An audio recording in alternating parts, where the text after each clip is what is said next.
ছেলে হওয়া তো অনেক সহজ। তুমি ছেলে, তুমি কাঁদতে পারো না। তুমি ছেলে, তুমি সব কষ্ট সহ্য করতে পারো। ছোটবেলা থেকেই ছেলেদের এই সব কিছু শুনতে হয়। কোমল হৃদয়কে পাথর তৈরি করতে হয়, কারণ ছেলে হওয়া তো অনেক সহজ।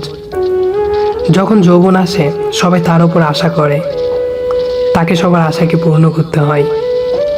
নিজের স্বপ্নকে ভুলে বাবা মায়ের স্বপ্নকে পূর্ণ করতে হয়, কারণ ছেলে হওয়া তো অনেক সহজ। সমস্ত দায়িত্ব কাঁধে নিয়ে কঠিন সময়েও হাসতে হয়। কান্না করতে নেই ছেলেদের, এই কথাটি নিজেকে বারবার বোঝাতে হয়, কারণ ছেলে হওয়া অনেক সহজ। বাবা মা সে সবার জন্য বাঁচে, তাদের খুশির জন্য সে নিজের স্বপ্ন ভুলে যায়। সবার অভিমান তাকে সহ্য করতে হয়, কারণ ছেলে হওয়া তো অনেক সহজ। তার সন্তান যেন তার থেকে ভালো জীবন পাক, স্ত্রীর খুশি যেন কখনো কম না হয়, বাবা মা যেন সবসময় ভালো থাকে, কোনো আত্মীয় যেন কষ্ট না পায়। এই সব কিছুর হিসাব তাকে রাখতে হয়, কারণ